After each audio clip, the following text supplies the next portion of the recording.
नमस्कार दोस्तों, आइए सुनते हैं क्राइम की कहानी का ये लेटेस्ट एपिसोड। बेगुनाह हूं पर मौत की सजा चाहिए, जज के सामने क्यों कहा एक कातिल ने। कत्ल की ऐसी कहानी जो दिमाग हिला देगी। कत्ल का तरीका तो हैरत अंगेज था ही। संतोष भूकन ने भरी अदालत में जो कहा उसे सुनकर हर कोई हैरान रह गया। संतोष ने जज से कहा कि मैं दोषी ठहराए जाने के फैसले को स्वीकार नहीं करता। मैं निर्दोष हूं और मेरे खिलाफ कोई सबूत नहीं है। फिर भी मैं आपसे अनुरोध करता हूं कि मुझे मौत की सजा दी जाए। क्या कभी आपने किसी ऐसे मुलजिम के बारे में सुना है जो दावा करता हो कि उसने कत्ल नहीं किया, फिर भी अपने लिए मौत की सजा मांगी हो? जी हाँ, अब से 14 साल पहले यानी 2010 में पुणे पुलिस ने एक 33 साल के शख्स को अपनी प्रेमिका की हत्या के आरोप में गिरफ्तार किया था। मगर बेहद हैरत अंगेज ढंग से अदालत में पेश किए जाने पर आरोपी ने जहां एक ओर बेगुनाही का दावा किया, वहीं दूसरी ओर सजाए मौत की मांग की।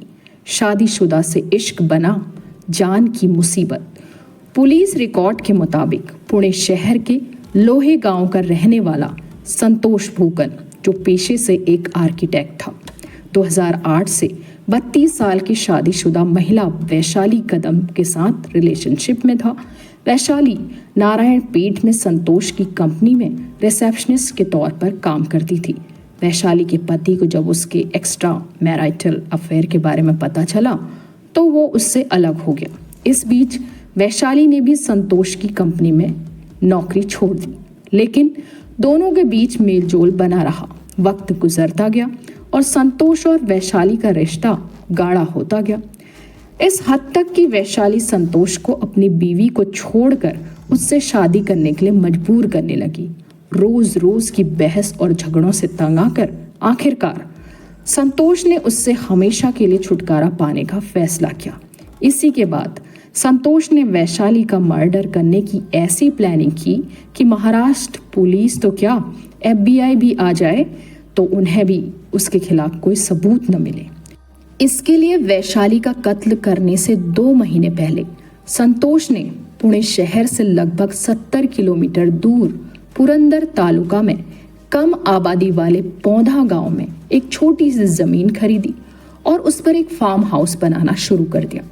दृश्यम बनने से पहले ही फिल्म की स्क्रिप्ट, फार्म हाउस पूरी तरह से तैयार होने से पहले संतोष ने प्लानिंग को अंजाम देने से 1 हफ्ते पहले श्रमिकों से बाथरूम को छोड़कर सभी कमरों में टाइलें बिछाने के लिए कहा।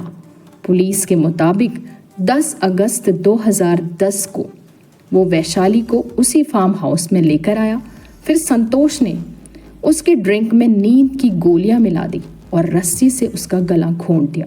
इसके बाद उसने वैशाली की लाश को बाथरूम के लिए बने गड्ढे में दफन कर दिया और फिर उसे बजरी और सीमेंट से ढक दिया, बिल्कुल वैसे ही जैसा दृश्यम फिल्म में इस घटना के 5 साल बाद दिखाया गया था।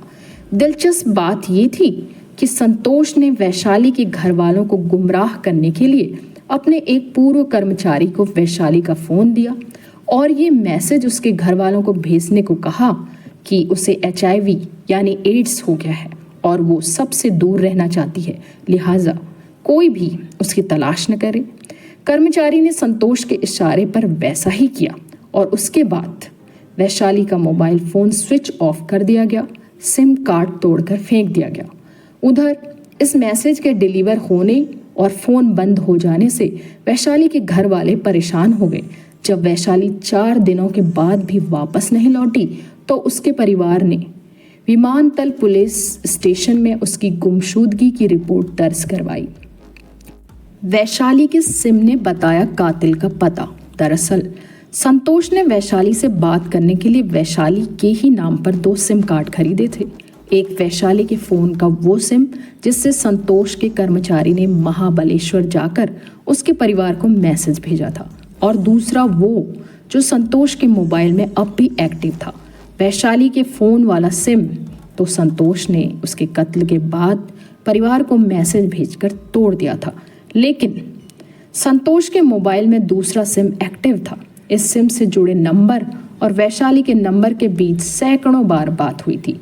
पुलिस ने जब इस सिम की टावर लोकेशन का पता किया तो मालूम हुआ कि वैशाली की मौत के बाद ये सिम पुणे, चाकन और फिर धुले में एक्टिव था। इन सभी जगहों पर संतोष के दोस्त या रिश्तेदार रहते थे और उसका वहां अक्सर आना जाना रहता था। ये जानकारी वैशाली की गुमशुदगी की जांच कर रही पुलिस के लिए एक बड़ी कामयाबी थी। अब उसने संतोष को फोकस में रखकर जांच आगे बढ़ाई और उस पर नजर रखना भी शुरू कर दिया। मोबाइल महाबलेश्वर भेज पुलिस को किया गुमराह। आखिरकार संतोष भूकन के खिलाफ पर्याप्त सबूत मिल जाने के बाद सहायक पुलिस निरीक्षक यशवंत निकम की टीम ने उन्हें 26 अगस्त 2010 को गिरफ्तार कर लिया। पुणे पुलिस ने बताया कि उनकी जांच को गुमराह करने के लिए भूकन ने अपना मोबाइल फोन एक पूर्व कर्मचारी के पास रखा ताकि यह दिखाया जा सके कि यह भोसरी क्षेत्र में था।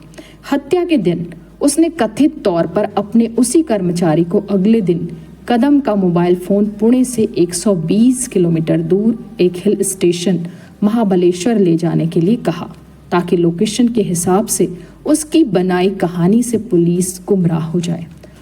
उधर शक की बिना पर पकड़े जाने के बाद संतोष भूकन पुलिस को पौधे गांव के अपने फार्म हाउस पर ले गया, जहां उसने वैशाली की लाश को बाथरूम के फर्श के नीचे दफनाया था। गवाहों की मौजूदगी में शव को मौके से निकाला गया। मैं निर्दोष हूं, पर मुझे सजाए मौत चाहिए।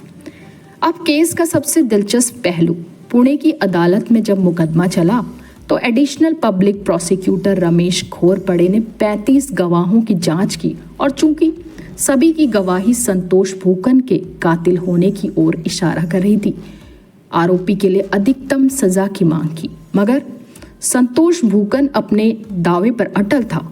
उसने वैशाली के कत्ल के आरोप को मानने से साफ इनकार कर दिया। मई 2013 में एडिशनल सेशंस जज एसपी तावड़े की अदालत में संतोष को दोषी ठहरा दिया गया, लेकिन सजा सुनाने से पहले तय प्रक्रिया के मुताबिक संतोष को अपनी बात रखने का मौका दिया गया। पर संतोष भूकन ने भरी अदालत में जो कहा उसे सुनकर हर कोई हैरान रह गया। संतोष ने जज से कहा कि मैं दोषी ठहराए जाने के फैसले को स्वीकार नहीं करता। मैं निर्दोष हूँ और मेरे खिलाफ कोई सबूत नहीं है। फिर भी मैं आपसे अनुरोध करता हूँ कि मुझे मौत की सजा दी जाए।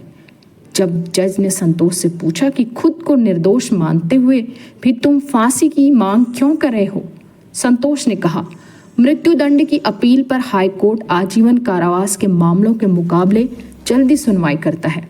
अगर आप मुझे मौत की सजा देते हैं तो मेरा मामला 6 महीने के भीतर ही हाईकोर्ट में सुनवाई के लिए आ जाएगा और फिर मैं वहां अपनी बेगुनाही साबित करूंगा। जज तावड़े संतोष भूकन की ये बात सुनकर चकित रह गई। हालांकि 2 साल बाद 2015 में बॉम्बे हाई कोर्ट ने पुणे अदालत की ओर से संतोष भूकन को दी गई उम्र कैद की सजा को बरकरार रखा और अपना फैसला सुनाते हुए हाई कोर्ट ने कहा कि सबूतों और गवाहों के मद्देनजर इस बात में कोई शक नहीं कि ये कत्ल यकीनन संतोष भूकन ने ही किया है। बाज बोला,